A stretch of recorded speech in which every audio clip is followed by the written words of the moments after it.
ನಮಸ್ಕಾರ ವೀಕ್ಷಕರೇ, welcome to ಚಿತ್ರಸಾಗರ channel. ನಾವಿವತ್ತು ಮಕ್ಕಳು ಅತಿಯಾಗಿ ಮೊಬೈಲ್ ನೋಡೋದರಿಂದ ಏನೇನು ಪರಿಣಾಮ ಉಂಟಾಗುತ್ತೆ ಮತ್ತು ಅದಕ್ಕೆ ಪರಿಹಾರ ಏನು ಅನ್ನೋದ್ರ ಬಗ್ಗೆ ನೋಡೋಣ ವೀಕ್ಷಕರೇ.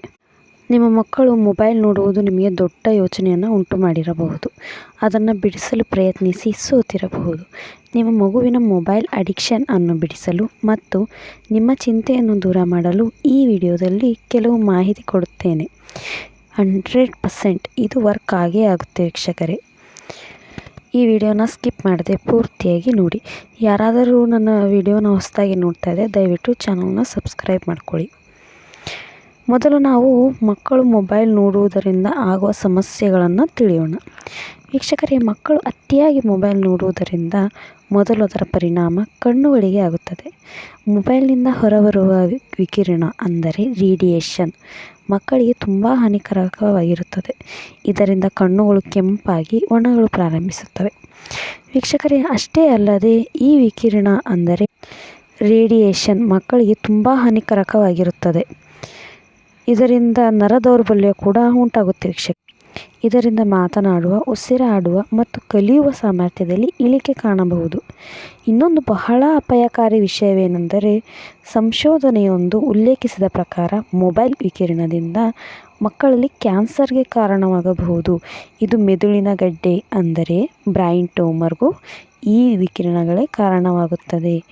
ಇಷ್ಟೇ ಅಲ್ಲದೆ ಮೊಬೈಲ್ ಎನ್ನುವ ಅತಿಯಾಗಿ ಬಳಸುವುದರಿಂದ ಮಕ್ಕಳಲ್ಲಿ ಖಿನ್ನತೆ, ಡಿಪ್ರೆಷನ್, ಕೋಪ, ನಿದ್ರಾಹೀನತೆ ಉಂಟುಮಾಡುತ್ತದೆ.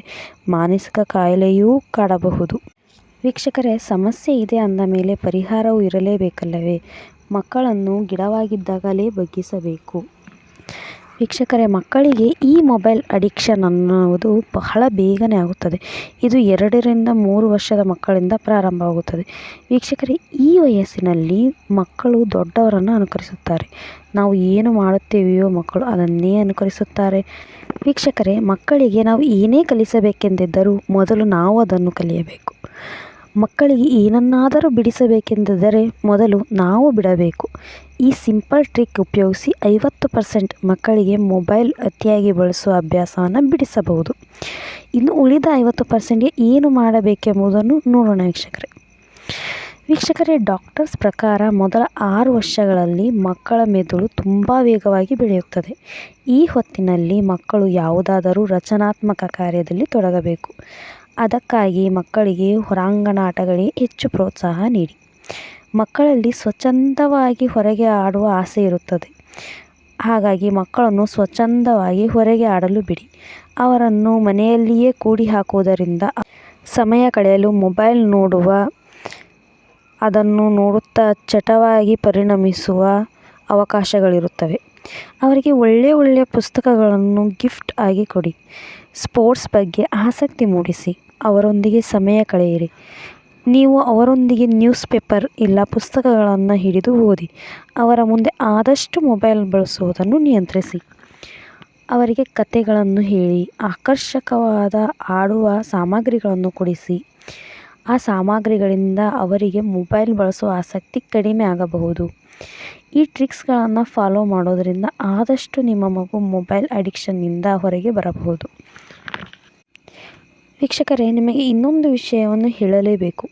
ಮಕ್ಕಳಿಗೆ ಅತಿಯಾಗಿ ಮೊಬೈಲ್ ಬಳಕೆಯನ್ನು ತಡೆಯಬೇಕು ನಿಜ, ಆದರೆ ಪೂರ್ತಿಯಾಗಿ ಮೊಬೈಲನ್ನು ಕೊಡುವುದನ್ನೇ ನಿಲ್ಲಿಸಬೇಕು ಎನ್ನುವುದು ನನ್ನ ಉದ್ದೇಶವಲ್ಲ.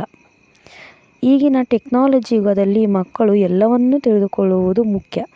ಎಲ್ಲದರ ನಾಲೆಡ್ಜ್ ಇರಲೇಬೇಕು. ಇಲ್ಲವಾದರೆ ಮಕ್ಕಳನ್ನು ಹೊರಗಿನ ಪ್ರಪಂಚದ ಸಂಪರ್ಕವಿಲ್ಲದೆ ಬೆಳೆಸಬೇಕಾಗುತ್ತದೆ. ಆದರೆ ಎಲ್ಲದಕ್ಕೂ ಟೈಮ್ ಟೇಬಲ್ ಅನ್ನೋದು ಬಹಳ ಮುಖ್ಯ ವೀಕ್ಷಕರೇ. 10 ವರ್ಷದ ಒಳಗಿನ ಮಕ್ಕಳಿಗೆ ವಾರಕ್ಕೆ 2-3 ಬಾರಿ 1 ಗಂಟೆಗಳ ಮಿತಿಯಲ್ಲಿ ಮೊಬೈಲನ್ನು ನೀಡಿ. 10-16-17 ವರ್ಷದ ಮಕ್ಕಳಿಗೆ ದಿನಕ್ಕೆ ಒಮ್ಮೆ ಕೊಡಬಹುದು. ಆದರೆ ಮಕ್ಕಳು ಮೊಬೈಲ್ನಲ್ಲಿ ಏನನ್ನು ನೋಡುತ್ತಿದ್ದಾರೆ ಎನ್ನುವುದು ಗಮನಿಸುವುದು ಬಹಳ ಮುಖ್ಯ ವೀಕ್ಷಕರೇ.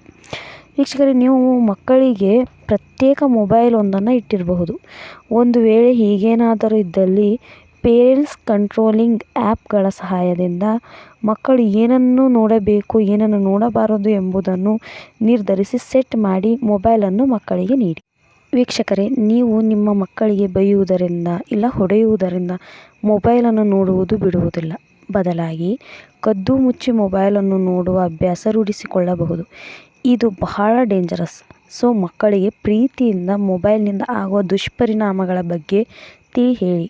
ಇನ್ನು ಬಹಳ ಸಣ್ಣ ವಯಸ್ಸಿನ ಮಕ್ಕಳಿದ್ದರೆ ಅವರಿಗೆ ಆಕರ್ಷಕ ಆಟಿಕೆಗಳನ್ನು ನೀಡಿ ಅವರ ಆಕರ್ಷಣೆಯನ್ನು ಆಟಿಕೆಗಳ ಕಡೆಗೆ ಹೆಚ್ಚು ವಾಲುವಂತೆ ಪ್ರಯತ್ನಿಸಿ. ವೀಕ್ಷಕರೇ, ನಿಮಗೊಂದು ಕಿವಿ ಮಾತು. ಮಲಗುವಾಗ ಅಂದರೆ ನಿದ್ರಿಸುವ ಸಮಯದಲ್ಲಿ ಮೊಬೈಲನ್ನು ತಲೆಯ ಹತ್ತಿರ ಇಟ್ಟುಕೊಂಡು ಮಲಗುವ ಅಭ್ಯಾಸ ಇರಬಹುದು. ಆದರೆ ಈ ಅಭ್ಯಾಸವನ್ನು ಇಂದಿನಿಂದಲೇ ಬಿಟ್ಟು ಬಿಡಿ. ಏಕೆಂದರೆ ಮೊಬೈಲ್ಗೆ ನೆಟ್ವರ್ಕ್ ತರಂಗಗಳು ಸತತವಾಗಿ ಬರುತ್ತಲೇ ಇರುತ್ತವೆ.